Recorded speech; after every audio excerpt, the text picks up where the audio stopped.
Network Entertainment. One, two, three. And welcome everyone sa panibagong episode ng Machong Chismisan. Kasama niyo pa rin po Makoy Parier, Showbiz Bro, yung corporate slave at ang inyong resident macho next door. At hindi na mahabang intro to. Kasama natin ang isa sa mga halige ng 90s explosion ng rock scene ng 90s. Isa siyang kilalang musikero, singer-songwriter. Nag-iwan siya na malaking marka sa eksena ng rock music sa Pilipinas bilang isa sa lead guitarist at vocalist ng folk punk rock band na Yano. Siguro from there pa lang kilala nyo na. Walang iba. Ang napakalupit, Sir Eric Gancio. Sir Eric, kamusta? Welcome sa Machong Chismisan. Maraming salamat. Kumusta po kayong lahat? Yan. Sir Eric, matagal-tagal din walang balita Yes. yung iba sa inyo. Pero yun nga ako, nakikita ko personally na nagkakaroon pa rin kayo ng mga shows. And based na kayo ngayon sa Davao, no? Nagbalik na kayo sa Davao magmula ba nung Yano fame from 90s? Yes, dito na ako nag-base sa Davao. Mula pa noong 1998 kasi nga may untoward yung unfortunate incident na yun na nga may nangyari kay Dong, kaya tinapos ko lang yung third album recording namin. Tapos noon, umuwi na ako ng Davao. Dito na rin ako nagpatuloy. So parang ibig niyo sabihin sa nung medyo natigil na yung unang run ng Yano, nagbalik na kayo sa Davao noon. Diyan na kayo nagstay. Kasi nung time na yun, walang kasiguruhan si Dong kung yung kasama ko, di ba? Kilala niyo naman si Dong Abay na kung kailan siya makakapag-recover sa kanyang karamdaman. Oo. Kaya minabuti ko na after tapusin ko lang yung recording, third album recording, medyo traumatic yun kasi ako na lang mag-isa. Pero ganun pa man, natapos ko pa rin kasi kalagitnaan siya ng recording, umalis. Okay, kung kailan nangyari yung kanyang condition. Yung nagka-problema siya. Ka-problema siya. Na it's severe, kaya hindi talaga siya makakapag-function. Dysfunctional siya for recording. So, umuwi ako ng Davao after recording, after yung pagkatapos ng album. Tapos, dito ko na pinagpatuloy yung Yano. Okay. Since 1998. Yan. Actually, sir, ewan ko, nasabi ko sa iyo to bago tayo mag-start ng recording. Yung Yano, sir, isa sa mga malaking parte ng buhay ko yan. Bilang ako, batang 90s, nakinig ako ng pop rock.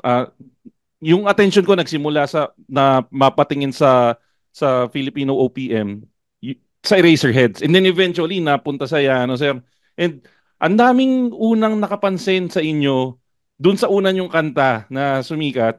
Para sa akin, ang unang nag-catch ng attention sa akin sa inyo is Banal na Aso. Tama ba? Yan yung unang nagpasikat sa inyong kanta? Ang totoo niya, nung lumabas na yung album namin, yun yung unang single. Pero before noong album na yan, yung first album, ang nagpasikat talaga ng Yano sa buong Metro Manila, 1993 pa, June 2, 1993 to be exact. Kasi yung album lumabas yun ng around July 1994. Okay. 94. Nung June 2, 1993, sa radio, unang narinig yung Kumusta Na. Okay. Yun, Kamusta na? Ng Yano, sa around Metro Manila. Kumbaga, via LA 105.9. Kumbaga, yung mga diehard fans ng Yano, mas nakilala kayo with Kamusta Na. Which is para sa akin, napaka-iconic din ng kanta na yan eh. Kamusta Na? Yan, Pebrero 26 nang si Apo ay umalis. Diba? Yan yung mga pamatay na linya yan, di ba? Pero hanggang ngayon, presidente ka pa rin, Makoy, ha? Unfortunately, kapangalan ko si Makoy. Anyways, sir, kwentuhan nyo naman kami. Kasi ako nakapanood ako sinusundan ko nga yung career nyo and tinatry kong i-backtrack yung history nyo. May napanood ako ng mga uploads mo. Kinikwento mo yung start nung Yano. Baka ako makakwentuhan mo rin kami. Paano? Kayo ba talaga ni Sir Dong yung nagsimula ng Yano? O yung buong banda ba talaga magkakaibigan na kayo? O paano ba nagsimula yung Yano? Kwentuhan mo naman kami, sir. Una sa lahat, yung Yano kami lang dalawa ni Dong. Okay. Tapos nagkakilala kami ni Dong sa isang choral group sa UP, Diliman. Okay. Ngayon, siya yung vocalista noon, tapos nag-audition ako bilang gitarista. Tanggap ako, doon ko siya nakilala. 1992 yata yun, or late 91. 92 Okay. na. 92, okay. Tapos, nung late 92, pinadala ako ng patatag sa Japan para sa isang buwan ng concert. Tapos, nung pagbalik ko, long story short na lang, around mga late November, nag-report ako sa patatag ko ano yung mga nagawa ko doon. Tapos, Sorry after sir, ng ano yung reporting, patatag? yan yung isang choral group na medyo progressive na sila doon na lang yung mga second liners na Okay. naiwan, hindi na sa mga first liners. Okay, sir. Sila mismo yung gumawa ng kanta, sila doon mga ano na lang, mga second liners. Believe din ako sa patatag, kaya pumasok ako sa grupo, nag-audition Mm. ako. Tapos, nung around November nga, 1992, uh, nag-reporting ako sa patatag nung bumalik ako galing sa tour. Remember, ako yung pinadala nila bilang representative. Mm.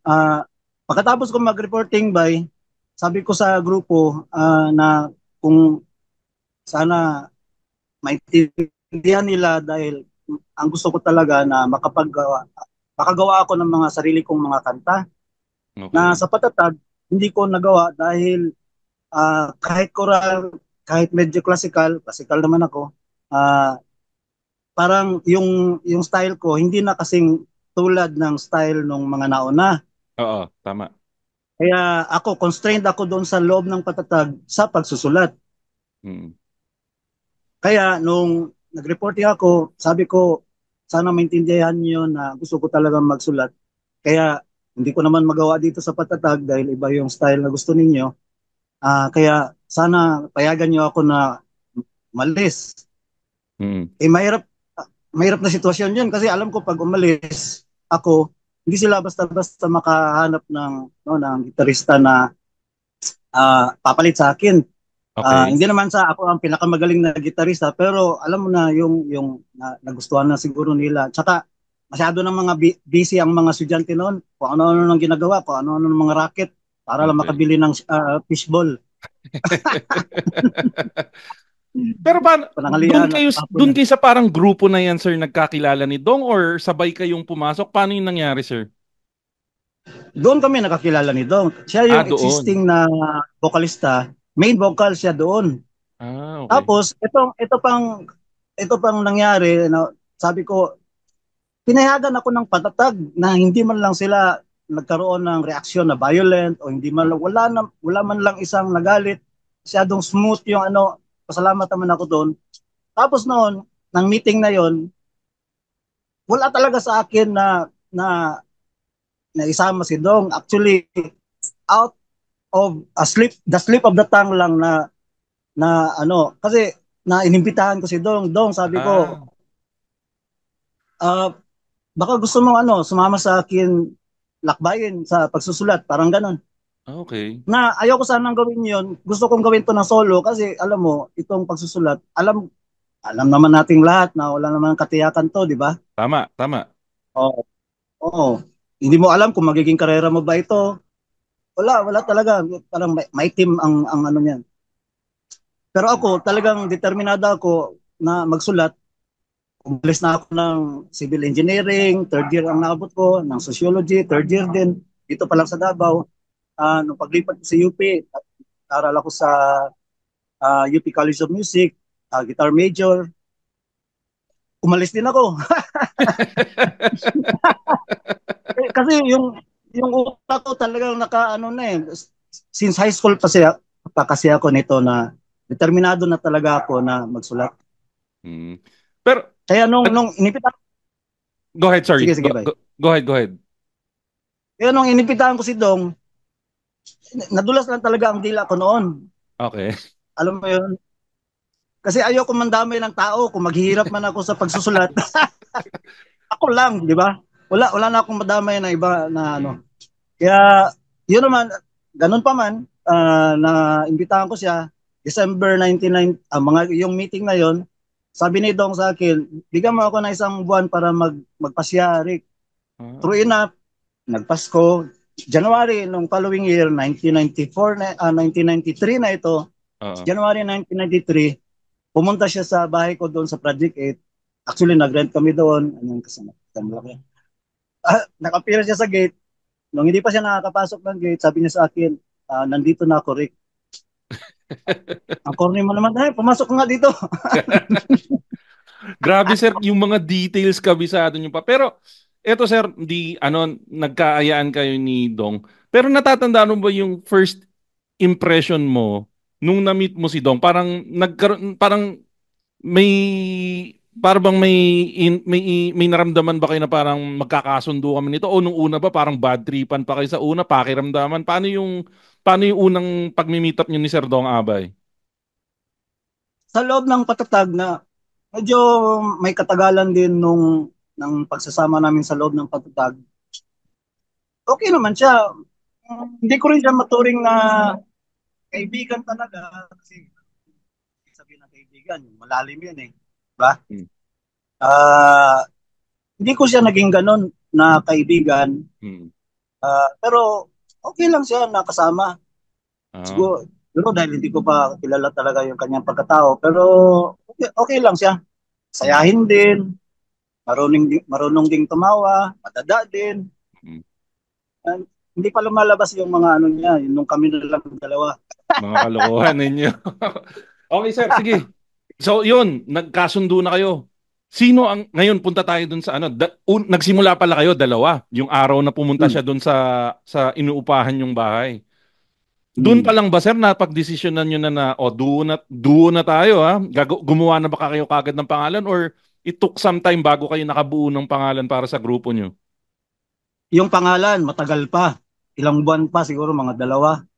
Pero yung moment, June 3 yata talaga yon, mga ganon.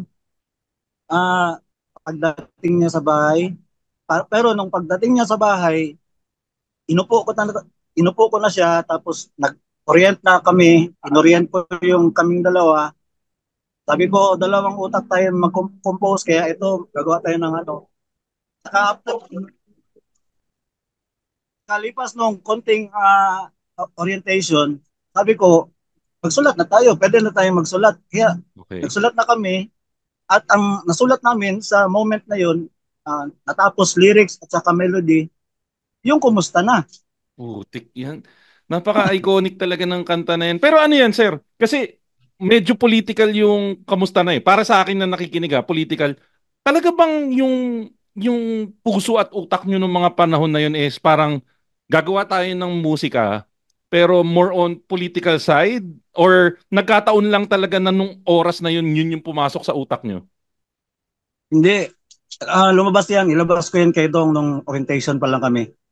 Actually, leveling off yung tawag ko doon. Sabi ko sa kanya, ang gusto kong mga isulat ng mga kanta, etong mga tabu. Okay, tama. Lalo na nung panahon na yan. Hindi natin pinag-uusapan. Ang style lang, isulat natin yung mga tabu, or i-attempt man lang na may halong katatawanan or comedy. Kasi yung philosophy ko, mas madaling mag-penetrate sa isip at sa puso ng isang tao kung kahit na seryoso yung topic pero may katatawanan, pinatawa mo siya. Kaya ba ganun yung tono niya, sir? Na medyo bumpy yung tugtog niya, para medyo may jumpy. Di ba? Parang jumpy yung tugtog niya eh. Para jan. Kaya may conscious effort na gawing ganun yung tunog niya para mapasok dun sa gusto mong marating, na medyo comedy ba yung dating nun? Parang ganun? Oo. Conscious yung effort na yun. Design yun, by design. Na comical siya, at saka light yung kanyang melody, light yung lyrics. Although yung lyrics, ang ano talaga noon, kahit prangka yung lyrics, mas gusto ko mas prangka yung lyrics kasi walang setback or walang hidden meaning. Mas direct yung conversation para mas malinaw yung communication. Grabe, ang galing. Pero so yun yung una nga. Tapos, paano yun? Gumawa ba muna kayo ng sandamakmak na kanta bago nyo nailako yung sarili nyo? Or nagkataon lang na may nakabuo kayo na isang kanta and then, paano yung naging proseso nyo na tinarget nyo ba kagad na magiging sikat tayo, magtatry tayo magpunta sa mga iba't ibang bar? Paano yung naging proseso nyo nun, sir? Mula nung araw na yon na nagsulat kami ng Kumusta Na, January hanggang around April 1993, halos araw-araw yan na nagsusulat kami ni Dong. Pero hindi naman talaga araw-araw yun. I mean, talagang madalas kaming magsulat. Madalas kami mag-session. Kahit brown out, nagkakandila kami. Sir, pakilinaw ko anong session yan, ha? Hindi, ano lang. Coke lang to at saka 2 Yossi. Diyan ako Okay, yung sir. 2 Yossi. Malinaw na, sir. Coke saka 2 Yossi, sir. Okay. Yes. Wala man lang inumin na alcohol. Okay. Malinis na malinis. Malinis na malinis. Kasi, yun. Basta yun. For the record yun, ha. For the record. Okay. Ayan. Recorded yan, sir. Narinig lahat ng nakikinig ng Machong Chismisan. Malinis na malinis sinulat lahat ng kanta ng Yano. Okay. Tuloy niyo, sir. Yung pangalan, habang nagko-compose kami, mga 2 months along composition, doon namin na hanap yung salita na Yano. Kasi meron na kaming study na name pero ayaw namin, kaya sabi ko wag na lang muna nating intinyo kasi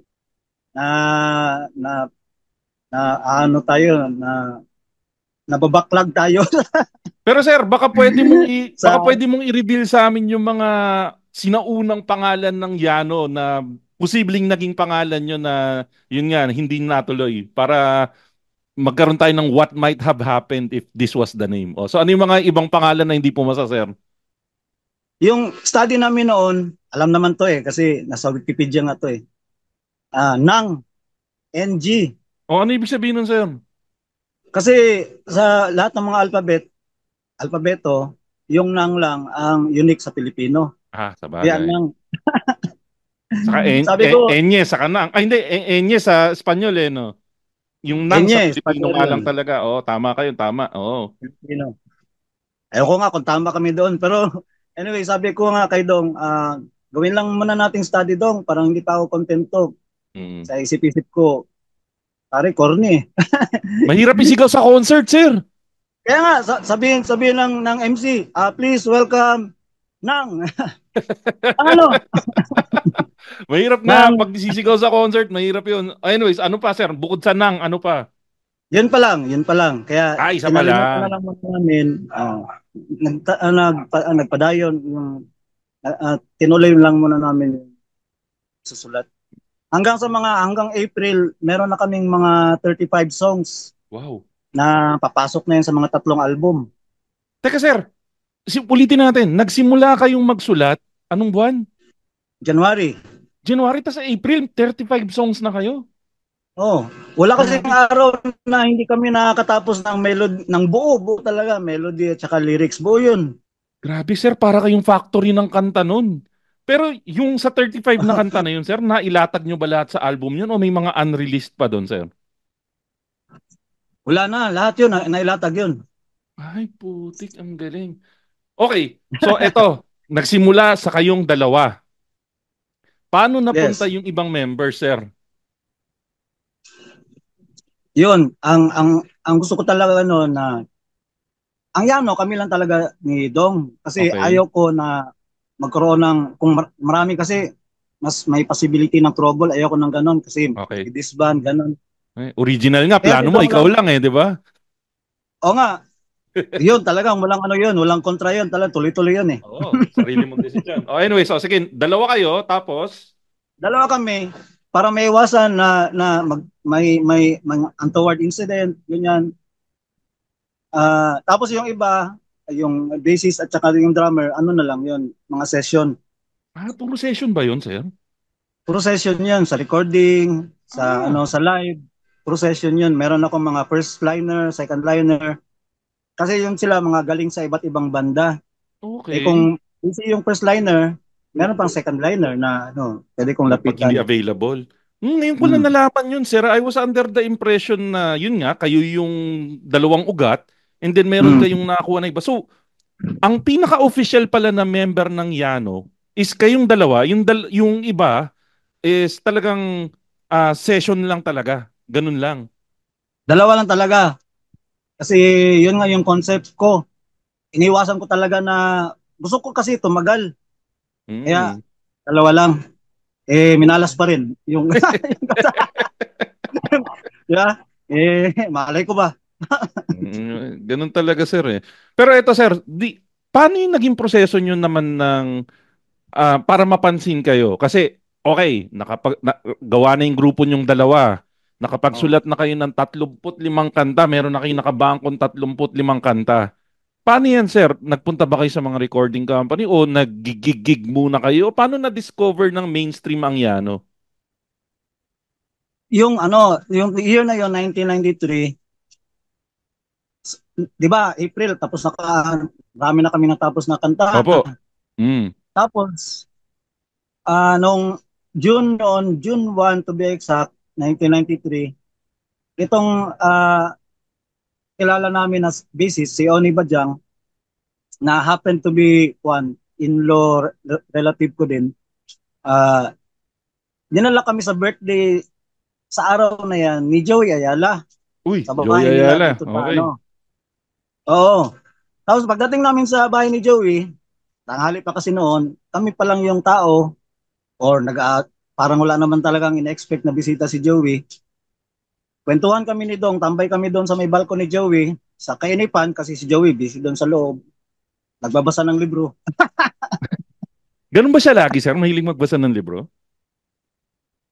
Oh, ang Ah. kakapal ng mga libro na binabasa ni Joey. Hindi ko kaya 'yon. Okay, so nandun kayo sa party ni Sir Joey. Hindi naman talaga party 'yon kasi parang Kumbaga informal tambay lang na session ano, lang. parang Tambay session, ganun. tambay-tambay lang. First time ko Ah. nakarating doon, first time ko ring na-meet in person si Joey. Tapos Sikat na si iniram Sir ko, Joey noon, sir? tat na, Joey sa Davao Ayala pa na siya lang, noon. idol ko na siya dito pa lang sa Davao nung nag-aaral pala ako dito sa Okay, Davao. okay. Sige, sir. Tapos Tuloy mo, sir. nag-Manila base siya. Sikat na rin siya sa Metro Manila. Mm. Tapos hiniram ko yung gitara niya, kapal ko. First time ko lang siya nakilala, pero idol ko pa siya. Jo, Gitara ni pwede bang Joey tawagan mo Ayala. Niram mo, sir. Okay. gitara niya? Pawisin pa yung daliri ko nung time na yon. Alam ko, pag hiniram ko yung gitara niya, talagang pagkatapos pag ilagay ko na doon, magkakalawang yan kinabukasan. Mariposa pa ba string noon, sir? Di naman. Hindi. Kay Joey, hindi. Sa akin, oo. O sige, tuloy mo, sir. Hiniram yung gitara ni Sir Joey. Inanta namin ni Dong doon sa balcony yung ano, yung kumusta na. Kumusta na? Ayos pa ba? Ganun na ganun yung areglo. Tong ding, tong ding. Oh. Nareglo ko na yun eh. Mm.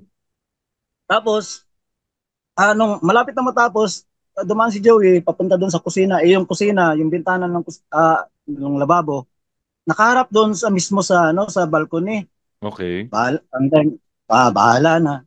Deng deng deng deng Mm. deng deng deng. Bumalik si Joey bay doon sa balkon. Nagyaka doon sa harap namin ni Dong. Mm. Sabi niya, tinanong niya, kanta niya ba yon? Oo, bay. Kasi Bisaya din si Joey eh. Bisaya din, no? Oo, taga Davao din yan. Ah, bay. Sabi niya, kanta daw sabi. Kantahin niya naman uli. Ba? Si Joey Ayala, Siyempre. kinakanta uli.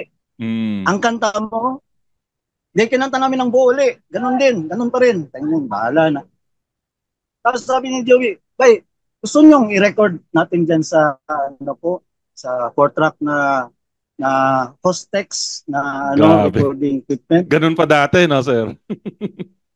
Oo, pero 4-track yun. Mm. Tapos sa Joey Ayala, niyaya ka na i-record Mag-record. ang kanta mo sa 4-track equipment niya. Tayo na Mm. kagad ako, bay, Dong, tara. Thank you, Joe. Tara, tara. Tanga na Diyan lang ang tayo. hindi doon, no, sir? Diyos ko naman po, ano tawag ito? Mahihiya ka pa ba doon? Dapat ilabas mo Oo. na yung pagkaulang mo doon.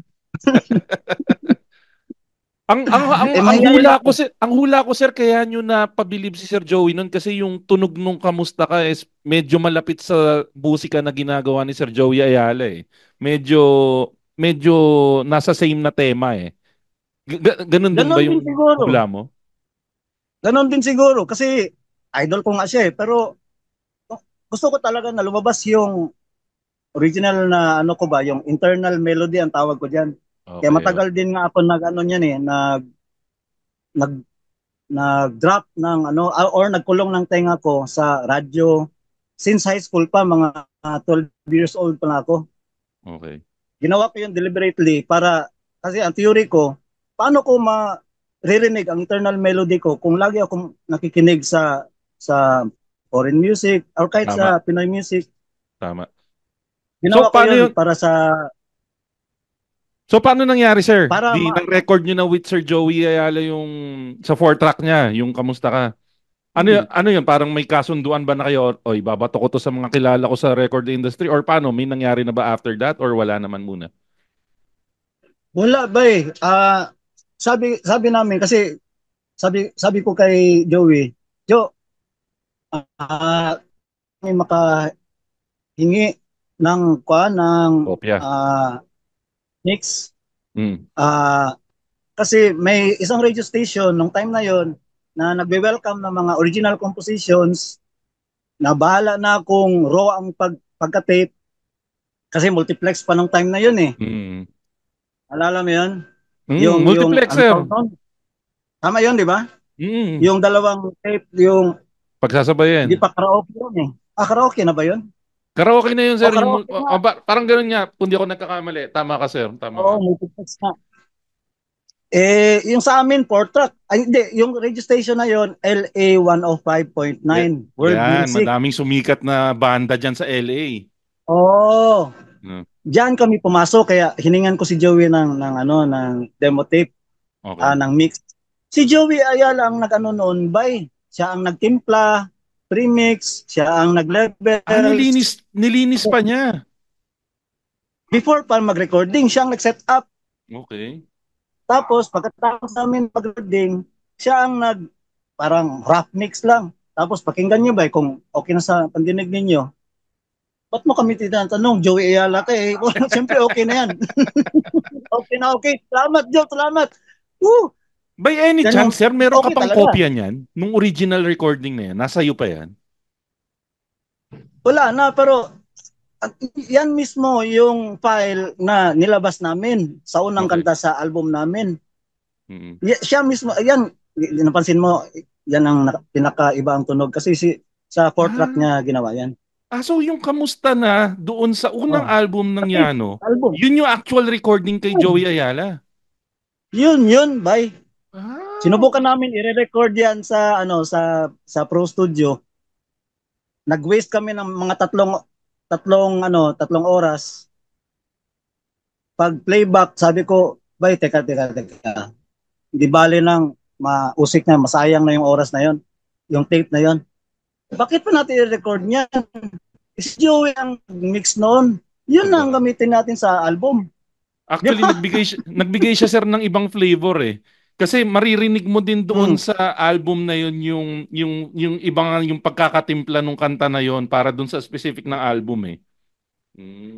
Galing. So yun nga, napatugtog na kayo sa LA, sir. Napatugtog na. Nung unang tugtog sa LA, sir, inabangan nyo ba? Parang sinabihan kayo na ganitong oras papatugtugin ko to sa LA or hindi nyo napakinggan? Inabangan talaga namin kasi usually may countdown noon kada Sunday basta weekend. May countdown top 10. Nung first week pa lang pumasok na yung Kamusta Na sa number 10. Lain mo yun. Tapos nagstay for 2 more weeks sa ibang number hanggang nag-top 1 after 1 month. So nag-top siya for 2 weeks tapos bumaba naman. So ang mileage namin noon sa 2 buwan, nandun sa limelight yung nasa top 10 yung kanta na yun, yung Kamusta Na. Kaya doon umugong yung mga bulong-bulong sa buong Metro Manila. Kahit doon sa music scene, yung ibang mga konyo na banda, gumanon nga, who are these people? Eric Ganshan, Jong Abay, man. Na mga sumikat din nung 90s. Nung yun nga, sabi nyo, inabangan nyo. Natatandaan nyo ba yung eksaktong lugar at oras kung nasan ka nung una mo narinig sa radyo yung kanta nyo? At ano yung naramdaman mo nung una mo narinig sa radyo? Nasa bahay kami ni Dong noon kasi nagsusulat pa rin kami noon. Pero nung Okay. time slot na yon, talagang ano, inabangan din talaga namin. Oo. Kaya nag-break kami sa pagsusulat. At doon na nga, nung pinapakinggan na namin yung tinutugtog na yung kanta na kumusta na, hindi siyempre, ayaw naming tumawa, ganun. Sabi ko kay Dong, sige Dong, pigilan mo Dong, sige, sige, pigilan mo. Grabe. Yun, kasi yun, ano sa lahat ng mga na-interview ko ng musical artist na nakapag-rinig ng unang beses, iba kasi dati sir di ba? Dati, ang Mm. parang validation na you have made it is na-play sa radyo yung kanta mo. Ngayon kasi sa Spotify pwede. Pero dati, bago Oh, ka makarating sa radyo, medyo madami-daming hirap yan Pero sir, in fairness sa grupo madugo. nyo medyo mabilis yung Mm. proseso nyo kasi you started around what month ulit yung start na nagpunta si Dong sa bahay nyo, nagsulat kayo? January? January. Tapos Mm. bandang anong buwan nasa radyo na kayo? Medyo Yun. mabilis. Mako-consider nyo ba na mabilis o anong masasabi nyo dun sa progression nyo na yun, sir? Sinuwerte ba? Mabilis yun. Mabilis yun kasi nung June 2, after nung June 1 recording sa birthday ni Joy Ayala, nung June 2, narinig na sa radyo kasi pinlay ka agad sa radyo. Dinala namin ni Dong personally. Wow. Ni-interview kami, anong pangalan ng banda nyo. Kasi sinabi ni Ed Formoso, yung director ng yung manager ng LA. radio station. Ah. Kilala mo pa si Ed Formoso, no? Siya yung local Mm. brown, gumawa ng local brown. Mm. Interview kaagad kami, tapos pinlay yung on air kaagad yung kumusta na. Kaya narinig kaagad yung kumusta na, June 2. So from January to June 2, ang bilis noon. Grabe, Na, oo. parang walang kahirap-hirap. Pero syempre, iba pa rin yung hirap nyo na halos araw-araw kayo nagsusulat, di ba? Hindi naging mahirap yun kasi pinadali ko kasi sabi ko kay Dong, ito technique to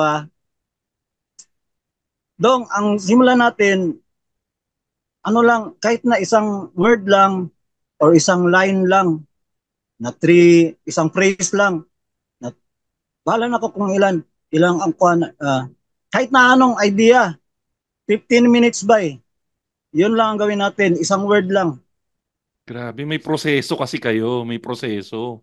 Yun Eh, ang inimbento ko para hindi ma-insecure alam mo yung writer's block, Ay, oo, pinagandaan ko na naiipit. rin. Oo, pinagandaan ko na rin yun. Kaya ganun lang ang ano ko, ang procedure ko na hindi gagawa para magkaroon ng writer's block. Mm. Madali lang. Sino ba hindi makagawa ng isang word in 15 minutes? Mm. Na process ko. Katulad nung sa kumusta na, pumunta si Dong sa labas. Bahala ka Dong, saan ka pupunta dito sa bahay? Ako, nandun lang ako sa bahay. Mm. Pagbalik niya, siyempre, binasa ko yung akin. Ikli lang. Pagbalik niya, sabi niya, ano yung sa'yo Dong? Kumusta na? Ayos pa ba? Ang buhay natin? Kaya Ayun. pa ba? Kala ko tapos na. Kung hindi, paano na? Ewan mo ba? Bahala na. Galing. Uy! Mm. Pasok na pasok, Tungkol sir. saan yan Dong? Doon na nagsimula. Mm. Ito, sir, from the time na na-play na sa radyo, ilang linggo na Oh. nag-number one, nasa charts lagi yung kamusta na, kailan Hmm. pumasok, sir, yung recording contract? Kasi yun naman ang yun, yan yung yan yung natural progression ng isang artist Magsusulat, and Hmm. then eventually makakuha ng gig, and then eventually mape-play sa radyo, and then recording Oh. deal. Paano pumasok, sir, yung recording deal? Maniwala sa hindi ito ang nangyayari. Dahil sa airing, kumusta na siyempre, yun na nga, yung exposure noon, tumagal, hindi lang 2 buwan nung bumaba sa top 10. Kundi after noon, pinagpatuloy pa yung pagtugtog ng kumusta na during Okay. the week. Okay. Oh, sa Filipino Alternative Hour, yun yung pangalan ng program. Mm. Ah, lumapit sa amin ang 5 recording company by Wow. 3 startup at 2 legit. Okay. Yung isa legit, ang pangalawa Alpha Records. Alpha Records. Na Okay. nagbigay na kaagad ng mga contract sa lamesa namin. Saan kayo Babasahin pinuntahan, na lang sir? namin. Paano kayo nakipag-meet? Paano kayo nakipag-meet? May yung ano kasi sa amin, meron na din kami nakuha na nagmamanage sa amin noon. Okay. Yung nag-interview sa amin sa radyo. Mm. Tapos doon through him, doon sinubmit yung mga mga kontrata ng mga recording company. Okay. Hindi kami ang naglako sa hindi kami lumapit, naglako sa recording company. 5 recording company kaagad ang lumapit sa amin. Kaya ang napili namin Alpha Records. Pero Alpha talaga yung pinakamaganda o may bias lang kayo dahil medyo sikat yung Alpha nun? Magaling talaga yung Alpha kasi alam mo ba doon sa kasulok-sulukan ng mga bundok sa mga probinsya, meron talaga silang ahente na umaakyat ng bundok. Wow. During that Kalain time, niya. ganun na. During that time, sikat sila dahil sa ganun. Sa So countryside sila. So pagkapirma nyo sa Alpha, sir, masaya naman kayo syempre sa pinirmahan nyo, syempre. Kaya kasi ang kagustuhan namin yung nasunod. Actually, yun yung pinag-ingatan ko noon na yung lumabas na yung na shell out na yung kontrata, licensing agreement yung kontrata. Ibig sabihin, amin yung rights. Sa inyo pa rin. So hindi nila pwedeng ibenta kung kani-kanino kasi nasa inyo. Tama? Nasa amin. Wow. At least protektado pala kayo doon. Protektado kayo doon. Yun ang siniguro ko mula sa simula. Hindi katulad sa nangyari sa ibang, kasi may mga ibang banda ngayon na hindi nila nakuha yung licensing para doon sa mga kanta nila. So at least kayo, hindi yun yung problema nyo ngayon. May ganun. Kasi lumipat kami ng recording company. Yun yung eventually. Doon na nagkaroon ng kasi ang akala ko na ang gusto ko talaga na ma-maintain yung licensing agreement. Pero dahil hindi na daw sinusunod yung licensing artist contract ng kami na sweet talk kami doon ba. Tapos yung di na natin muna mga detalye niyan kasi may ongoing na disputes about that eh. Wag muna natin change topic na naman. Can you change the topic please? Ayan sir, ayun yung usapan natin ha. Pero ayun, eto na. Gaano katagal niyong ni-record yung album? As in, sa timeline natin, nakapirma na kayo. Around July ba yan, sir? Yung nakapirma kayo. Tama ba? July? Nakapirma kami the next year pa eh. Kasi, next year pa? Oo. Nag-recording kami whole of summer 1994. Next lumabas year na. Yung album. Lumabas yung album around July 1994 or June. Yung Erasers kasi lumabas sila May 1994, somewhere there, April ba or May. Kami June or July.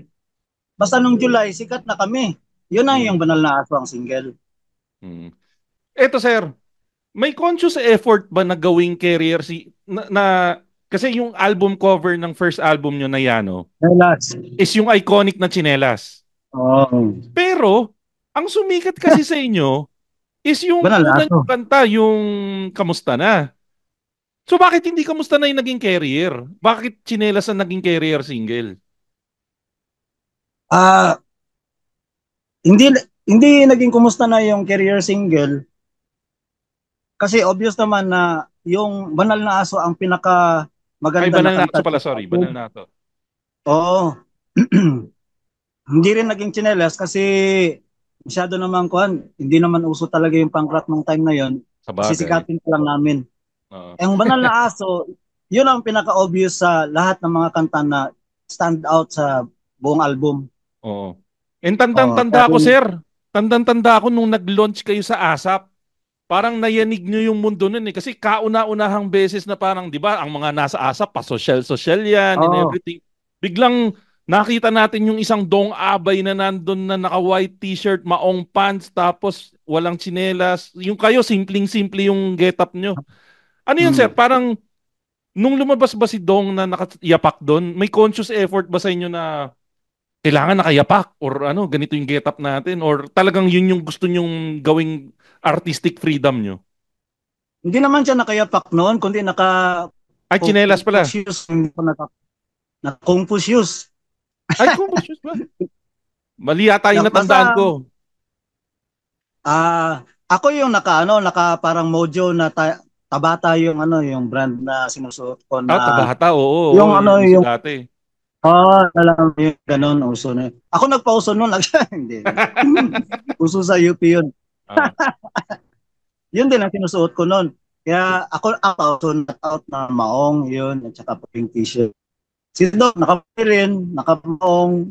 Wala lang, yung parang hindi naman yung conscious talaga, parang Yun lang talaga ang getup nyo. yun lang yung nasuot namin. Oh, nasuot din namin sa parang naging iconic signature na rin ng Yano. Na kami din naman yun. Kaya yun din, natuloy-tuloy namin. Unconsciously conscious kami na yun yung ginamit namin. Na get up. Tsaka by the way, meron akong joke tungkol sa original joke to ba eh.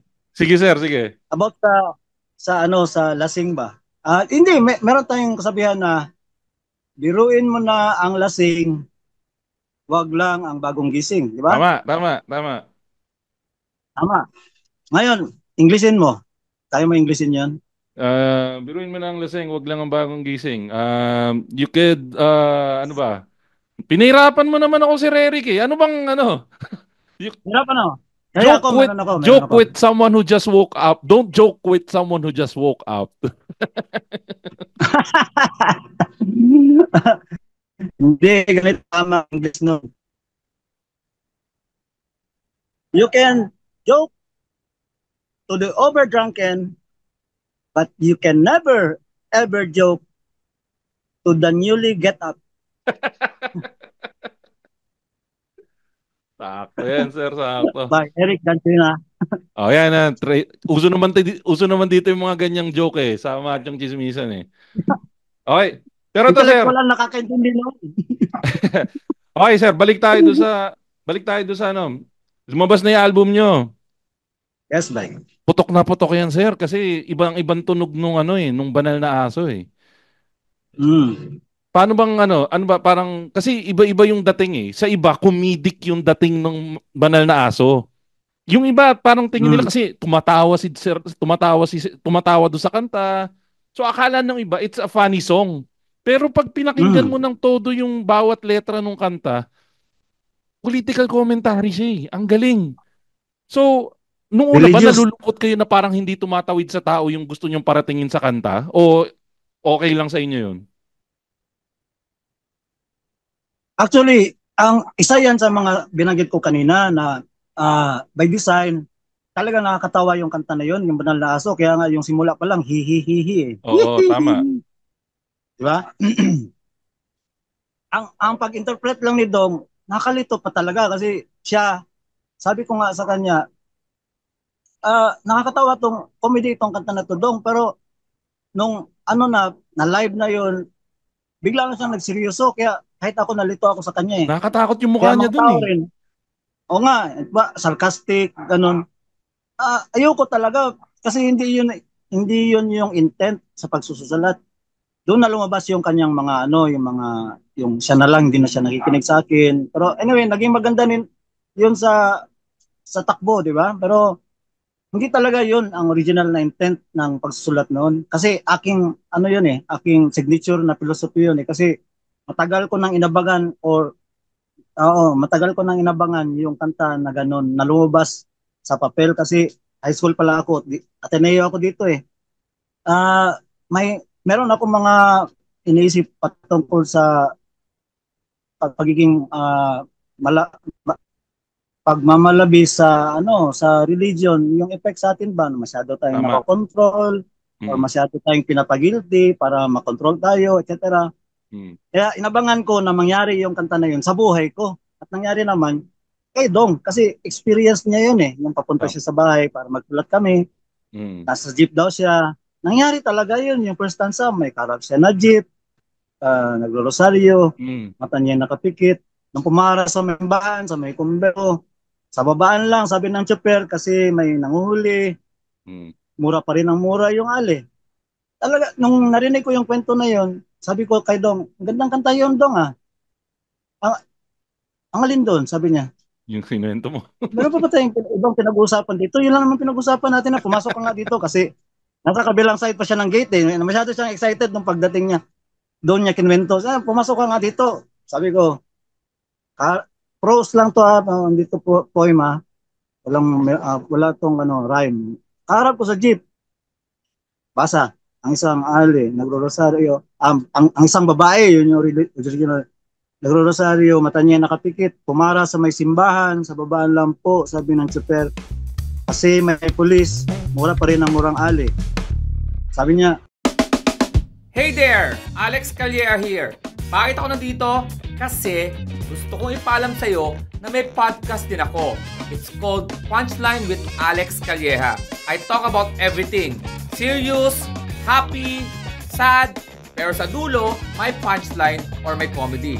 Again, it's Punchline with Alex Calleja. Available on Spotify o kung saan ka man kumukuha o naikinig ng podcast. Namumukhaan kita, nilista ko pangalan mo, kaya see you there. Ngayon, Hindi pa niya na-gets. Hindi na nag-guess. Kinuha ko yung gitara, nag-scan ako ng chords, nag-scan ako ng melody. Bumagsak ako sa dalawang chords lang, yung E minor at C. Kaya tinunungan ko, tapos kinanta ko sa kanya, yun na nga yung kinanta ko sa kanya. Karab ko sa jeep, C, ang isang ali, E minor. Nagro-rosaryo, C, mata niya nakatikip, E minor. Kumara sa may kumbento, C, sa babaan lang po, sabi ng super, E minor. Kasi, huhuli, C, mura pa rin ang murang ali. Sabi ko, di ba kanta? Sabi nga, nga no. Doon sa kanya nag-gets. Ay, grabe sir, ang ganda. Actually, napanood ko yung isang upload mo na kinikwento mo nga yung buong writing process. So guys, kung gusto niyo makita yan, pwede niyo i-check yung YouTube channel ni Sir Eric, which is Yano Eric Gancho, nasa YouTube yan. Kinuwento niya rin yung in-depth analysis. Sobrang lalim sir nung pagkakakwento mo doon eh. Nung mga writing process nung karamihan ng mga kanta eh. Meron yan. Meron akong ginawa na Banal na Aso story, tsaka Kumusta na story, at tsaka yung Yano story continues, parang ganun. Ayun. So kasi guys, kung dadaanan natin lahat ng kanta ng Yano ngayon, aabutin tayo na mahigit 5 oras dahil sa sobrang dami ng mga kwento ni Sir Eric. Kaya medyo tatalunan natin ng konti yan. Sir Eric, ito naman medyo ito naman yung part na sumikat na yung Yano. Paano sir yung rockstar life sir nun? Parang naikot niyo ba yung buong Pilipinas nun? Ano yung mga naaalala niyong masasayang alaala nung kasikatan ng Yano? Masarap na, nakakapagod din kasi akalain mo sa isang linggo 4 hanggang 5 eroplanong sasakyan mo sa isang linggo. Grabe. Exciting, di ba? Pero gawin mo yun sa isang buong taon, pagod yun, bay. Kasi paglapag mo doon sa unang pupuntahan nyo, umaga yun. Tapos, hapon na pala. Tapos, diretso na kayo ng gig. Radio interview. Radio interview muna, okay. Oo, radio interview. Tapos, kung major city yun, lagpas 10 yun, bay. Kunyari. 10 radio stations? Dito sa Davao, ang daming radio station nung panahon na yun. Mga 20 siguro, pero mga 10 yung in-accommodate namin. Akalain mo, isa-isahin mo yun. Tapos, pagkatapos nyo sa radio, diretso na kayo ng motorcade. Pagkatapos nyo ng motorcade, diretso kayo sa gym, magsa-soundcheck, mga around 4. So, lahat yun, before 4, soundcheck, tapos around tagal kami mag-soundcheck mga 2 oras. Kasi ako rin yung sound engineer nga. Natatapos kami mga around 6. Saka pala kami punta sa hotel. Pahinga sa hotel. Dinner, balik sa gym, inom konti, tapos balik sa gym ng mga bandang set time na namin. Concert time namin, schedule namin mga 10:00 ng gabi. So, natatapos kami ng mga 12. Tapos, may after pa noon, di ba? Makipaghalubilo pa kami sa sponsors, sa mga Mm. taga doon. Private na sayahan konti, inuman konti, Makikisama. bago matulog. Pagkikisama. Tapos noon, may flight na kinabukasan, doon sa susunod na city, Ganun ulit. ganun uli. Friday, Saturday, minsan Thursday, Friday, Saturday, Sunday. Kaya pag uwi ng Manila, tulugan talaga yun. Huwag muna tayo Tulugan lang mag-usap. talaga. Dalawang araw, ganun. Mga ilang taon Nakakapagod ganyan ang talaga eh. lifestyle nyo, sir? Ha? Mga ilang taon na ganyan ang lifestyle nyo? Since 94, 95, 96, 97. Siguro mga dalawang na linggo-linggo talaga. Tapos mga bandang 97, 98, buti na lang, medyo humina na ng konti. Grabe. Sobrang ano nun. Pero ano yun, sir? May time ba na parang bumibigay na rin yung katawan nyo and everything? Or talagang ano, laban lang ng laban para maanuhan lahat ng contractual obligations nyo nun? Yung kailangan mo talaga ang gampanan yun eh. Kasi pangit naman yung ano ba yung wag mo na tayo yung tumanggap ng kuan, yung gig kasi nakakapagod na. Mm. Yung bang actually si Dong lang na burnout pero ako napagod naman ako pero sanay ako sa pagod eh kasi dito sa Ah, Davao naman ako sa mapagod na trabaho dito. Kasi meron kaming farm so nagpa-farm ako konti dati pa. ah, Kaya sanay ako sa so si Dong ang unang medyo nakatikim ng burnout nun. Si Dong ang mm, unang nakatikim. mm.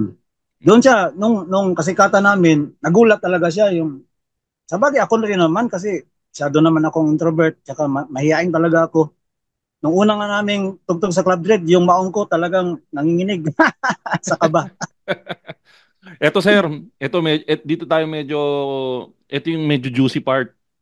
Mm, Paano sir yung nagsimula yung ano, yung parang pag-fall out nung duo, nung grupo?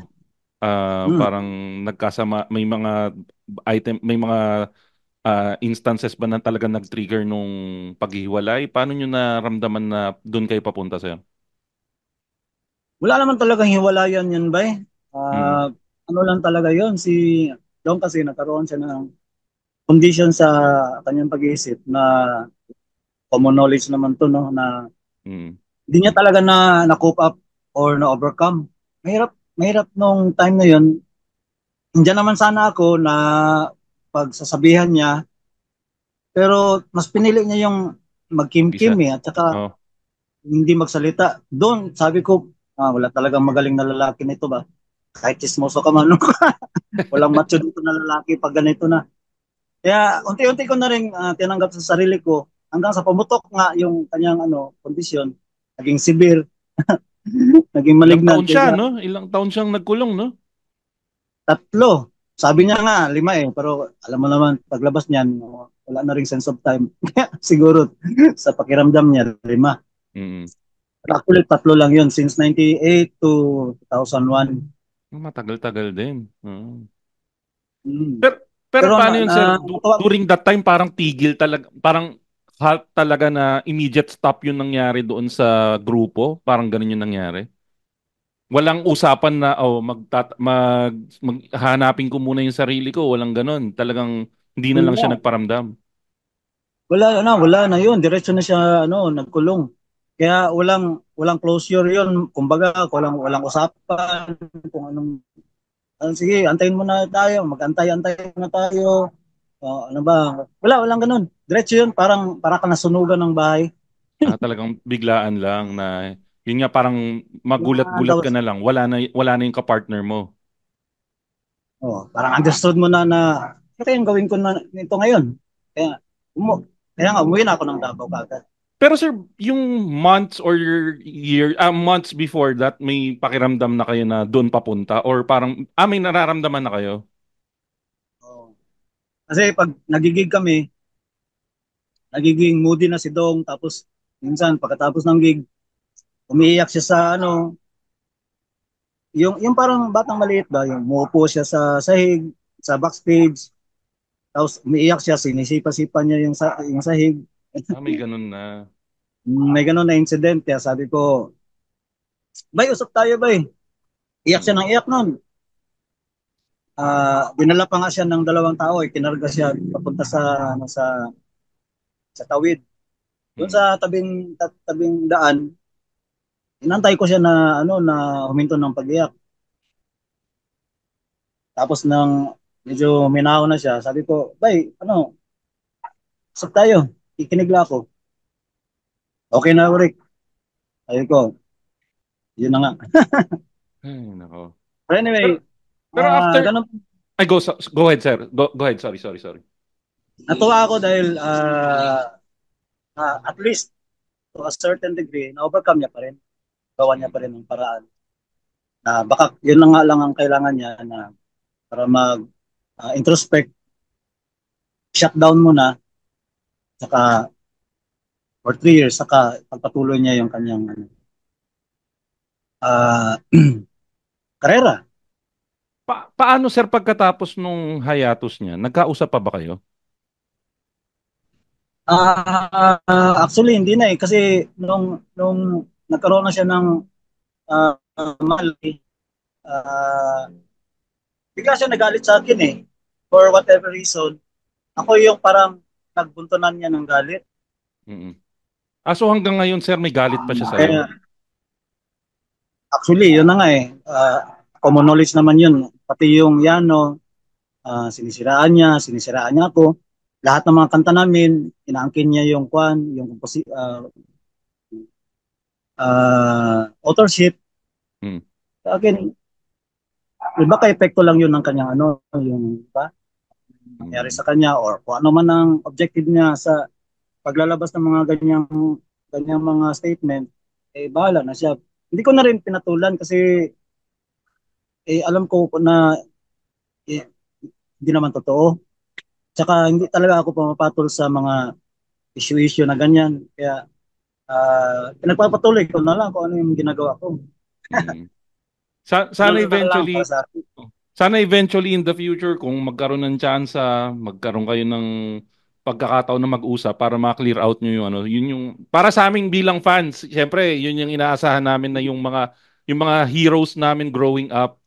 Syempre pagdating yan ng tamang oras kung talagang ibibigay talaga sa atin na magkausap kayo at magkaayos, yan ang inaasahan ng mga fans ng Yano. Kasi yun nga, napansin ko rin tama nga kayo, yan nga rin yung naging obserbasyon ko nung nakita ko na lumabas yung bagong version ng Yano a few years back. Natandaan ko yung sumama pa kayo sa Tanduay Ram Festival yata nun yung una kong beses nakita yung bagong version ng Yano. Tapos nagtataka ako nun. Kasi nga, sabi ko, akala ko wala nang Yano, pero meron pa rin pala. Yun nga, tinuloy nyo pala noon. Oo. 2010 yun. Tanda-tanda ko yun, sir. Kasi kakabasa ko lang nung post ni Sir Dong during that time. Tapos biglang nakita ko, ito na yung bagong Yano. Tapos yun nga, sabi ko, meron pa palang Yano. Pero other than Yano, sir, may naging iba pa ba kayong mga ibang side quests or iba pang or focusing on Yano talaga for the longest time? Yano talaga kasi yun yung filosofiya ko talaga eh. Kasi yung Yano, ibig sabihin nun, di ba, simple, karaniwan. Malalim lang yung Yano kasi pwede mo rin sabihin dito na ayog Yano ha. Huwag mong disrespetuhin. Kumbaga, respetuhin mo. Yung Yano, pwede ring elemental, yung pinakalaktod. Yun yung basic or elemental, fundamental. Simple pero simplified din. Kaya talagang na-capture namin ni Dong kung ano yung philosophy na gusto namin yung surrounding sa lahat ng mga kanta namin. Kaya napaka-angkop na pangalan ng banda yun. Sa Bisaya pa talaga, yung mundo ng Bisaya, hindi lang mundo ng Bisaya yung Yano eh. Kasi inangkop na rin siya, sinali na rin siya. Hindi, sinali na yung Yano sa Filipino Dictionary, kaya Filipino na rin siya. Ay, seryoso? Kaya napakaganda ng Yano. Ano yung exact definition sa Filipino Dictionary, sir? Di ko pa alam yun Yun din, simple, payak, karaniwan. Wow, okay. Eto, sir. Galing nga eh. Sa dami ng nasulat nyong kanta, alam natin na parang baby nyo lahat yan.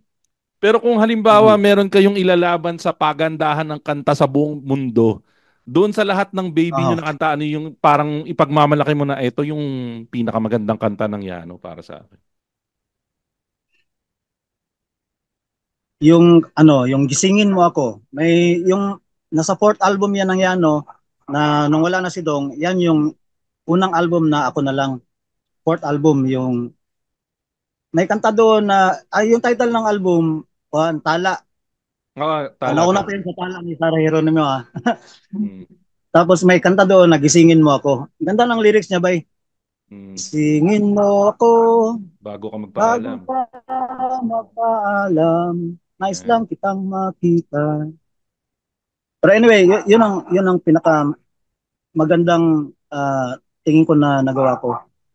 Labas pa doon sa first album, ang pinaka-paborito ko talaga doon, yung Naroon. Kasi patungkol yun sa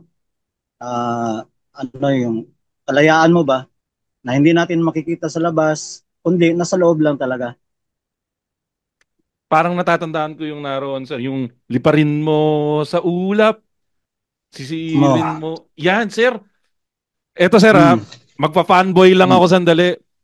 Tuwing nape-play yung kanta na yan, sir, di ko maiwasang mapapapikit ako at ninanamnam ko yung lyrics nung bawat kanta na yan, sir. Nung bawat letra niyang kanta na yan, sir. Kasi basta parang may dinadala siyang iba sa dibdib ko eh, sir. Eh. Walang halong biro. Sabi ko nga sa'yo, napakalaking parte ng Yano sa pagtanda ko. Kaya sabi ko nga kung anong klaseng tao ko ngayon, may malaking parte doon yung Yano eh. Kasi nagbigay siya ng kamulatan sa akin. Sa simula pa lang, sir, nung nagsimula tayong mag-usap bago tayo mag-start ng interview, sinabi ko kagad sa'yo na yung pagiging politically aware ko, nabuksan ng Yano eh. At tingin ko marami ring ibang taong nabigyan ng ganong klaseng nagkaroon ng ganong apekto yung Yano sa kanila. So for that, sir, maraming salamat mula sa akin na iminulat niyo yung maraming Pilipino sa pagiging aware kung ano yung nangyayari sa paligid nila. Yan. Anyway, sir, sobrang sama ng loob ko na kailangan natin sobrang sama ng loob ko na kailangan nating puntahan tong dulo ng interview na to. Pero ang isa sa gusto niyo i-promote ngayon, 'di ba? May parang bago kayong ilalabas, sir, yung bagong version ng Kamusta Na, tama ba? Yes po, may ginawa ako na Kumusta Na full band version. Full band version. Kauna-unahan to kasi for the longest time hindi talaga naging full band yung recording. Yun pa rin yung original recording ng kuan na lumalabas. Ngayon ko na-decide na gumawa ng full band version yan kasi labas sa ang ganda rin ng pakinggan ng full band kasi pag tinutugtog namin yan, full band talaga eh. Tama. Throughout the years, lumabas na ganito. Kaya maganda ang kinalabasan ng full band version kasi ang isang pinaka-challenging dyan sa Kumusta Na, mahirap siya gawing full band. Sa totoo lang. Mahirap yung beat niya. Akala mo simple lang.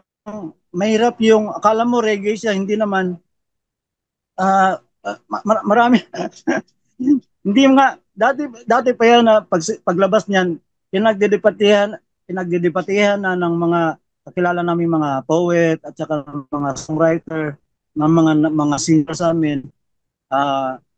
Na mga master namin na kahit sila pinagtalunan nila ano bang format niyan, anong motif niyan, anong genre niyan. Kung saan ipapasok na genre, no?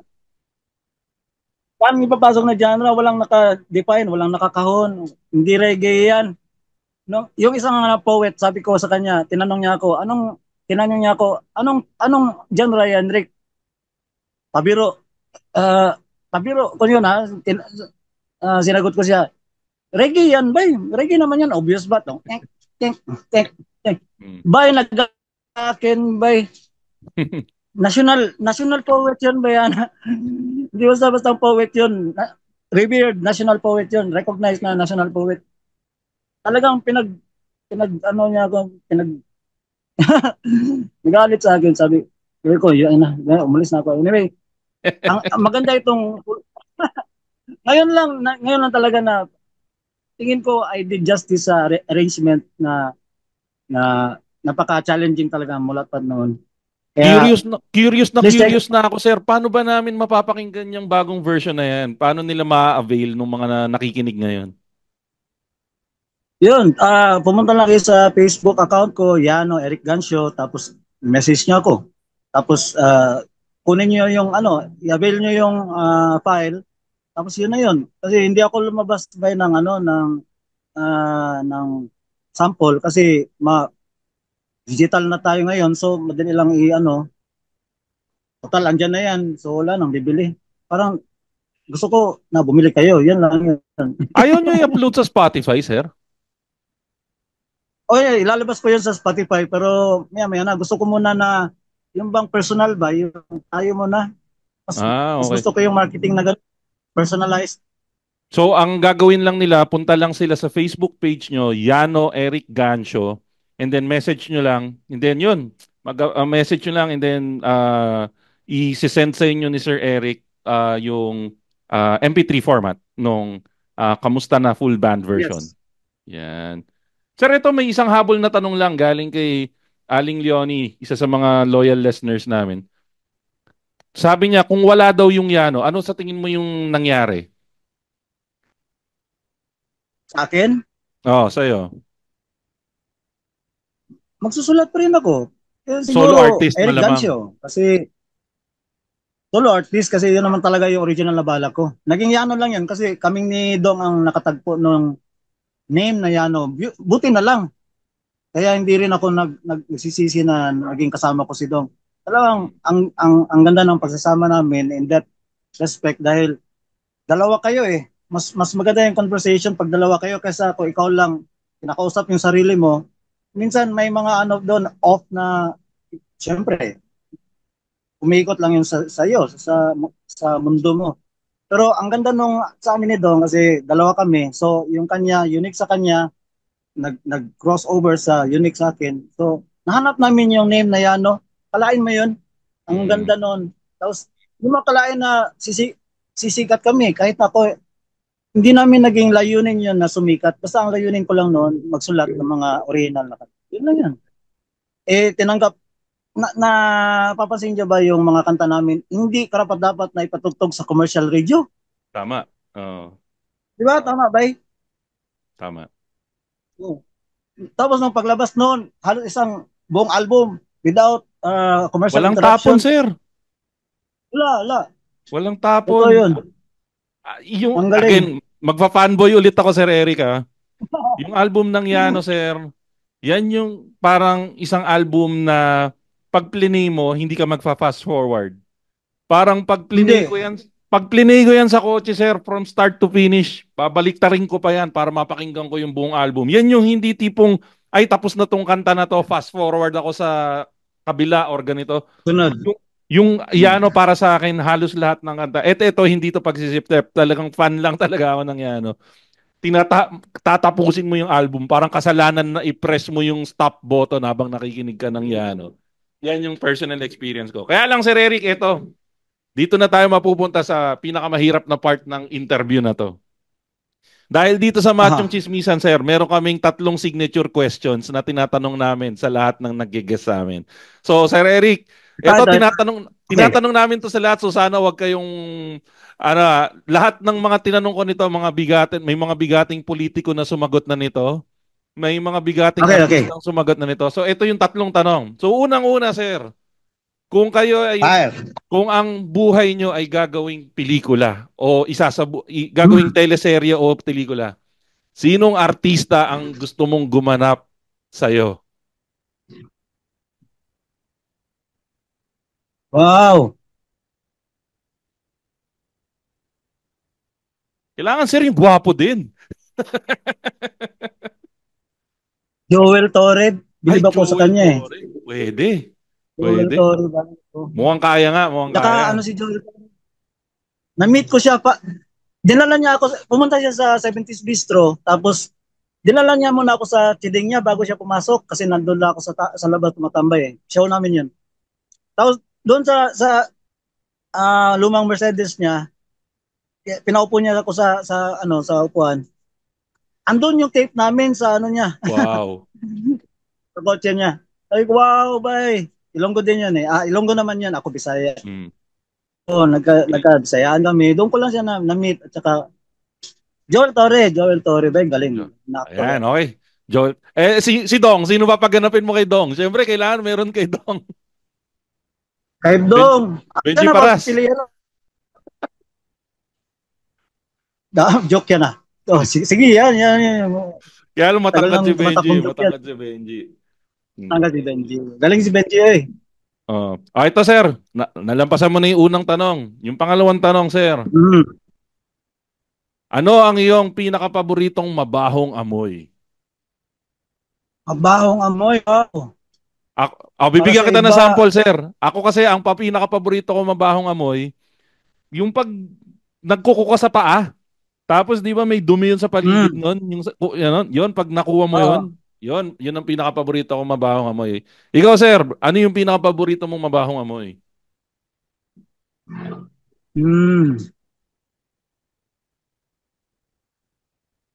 Yung pag marumi yung kamay mo, kunyari, pag naghawak ka ng lupa, buong araw ka nagtatanim, or nag-woodworking ka, minsan hindi ako pwedeng maghugas ng kamay pag kumain eh. So, tama. Pero pag kumain yun, masarap yung amoy nun. Alam ko, natural ba? Na-imagine ko kasi naglaki din ako sa may mga nag-woodwork sa nag-aano ng lupa. So medyo na-imagine ko yung amoy na yun. Okay. Yun ano? Mabango yun. Ito sir, ito yung last. Ito yung medyo pinakamahirap sa lahat. So, ano ang iyong pinakapaboritong porn search term? Porn search term. So, kunwari, obligado kang pumunta sa isang porn website, ano yung isa-search mo doon? Ako, sample, sir. Ako, pag napunta ako sa isang porn site, malamang na isa-search ko doon ay Japanese group POB. Ikaw, sir, anong isa-search mo sa porn site? Madali yan. Anal. Okay, yan. Napakasaya ng episode natin na to, Sir Eric. Maraming salamat sa pagpapaunlak mo sa akin sa interview na to. At again, napakalaking karangalan sa akin dahil paulit-ulit ako na isa akong malaking fan. Kasama ko growing up ang musika ng Yano sa aking younger years. And more power sa inyo, sir, sa inyong mga projects. At kung meron pa kayong gustong i-promote moving forward, just let me know. Sana may part 2 nito, sir, para yung iba pang hindi natin napag-usapan, pag pwede na kayo ulit, schedule natin. And kung maligaw kayo dito sa... Pwede. And kung maligaw kayo dito sa Manila, meron tayong studio na pwede nating pag-recordan ng live episode. Pwede rin tayong magtugtugan doon. So sana pag naligaw kayo sa Manila, malaman ko at makapag-schedule tayo ng live recording. So, batiin ko lang, sir, yung mga sponsor natin. So, batiin ko lang yung mga kaibigan nating podcast, which is sana suportahan nyo yung mga kaibigan nating podcast tulad ng Backtrip Podcast, Tegastito Podcast, Pinoy Memeology Podcast, 25% Podcast, 3040 Podcast, MJ's Bubble Podcast, Fanboy Chronicles Podcast, Hobby Podcast, Galingan Mo Naman Podcast, saka Tatay Hood Podcast, saka syempre yung pinakapaborito ko sa lahat na yung Kislot Chronicles Podcast, saka quick shoutout lang sa mga Patreon natin, yung Hobby Podcast, si Marge D, si JM Kayabyab, si Camille Liserio, si Jimbo, si June Magpuyo, si Darwin Busuego, and kung kayo ay nasa keto diet, check out nyo lang yung Ketorific PH. You could check them out on Instagram, saka nasa Grab din sila. Saka syempre, ang patron ng mga Patreon, si Len Mackenzie. Follow nyo kami sa aming social media pages, Machong Chismisan sa lahat ng social media platforms. Ako naman, Showbiz Bro sa lahat ng social media platforms. And patreon.com/Machong Chismisan kung gustong supportahan tong Machong Chismisan. And of course, yung social media page ni Sir Eric, which is Yano Eric Gancho. Follow nyo siya doon. And then, kung gusto nyo mapakinggan yung latest na single nila, which is yung band version ng Kamusta Na, nandun siya, i-message nyo lang siya doon. At yan, mga kaibigan. Again, maraming salamat kay Sir Eric. Yan, mga kaibigan, ng ating latest episode ng Machong Chismisan. Kasama natin si Sir Eric. Ay, sir, may sasabihin ka? Hindi na. Babay na. Babay ka. Yan ang ating latest episode ng Machong Chismisan. Kasama natin si Sir Eric Gancho na lagi nagsasabing ang pangalan ng mga chismosa dito, Marites. Ang pangalan ng mga chismoso dito, Diego. Ganda na, sir. At ako naman po si Makoy Pare, your showbiz bro na laging nagsasabi, lagi niyo tatandaan, ang tunay na macho, chismoso. Have a great day, everyone. Flip. Yay! The opinions of podcast creators, hosts, and guests are not necessarily reflective of the official stance of the Pod Network Entertainment, its hosts, or other network programs. The content created by the people behind the podcast is personal and not meant to harm any religion, ethnicity, group, organization, company, or individual.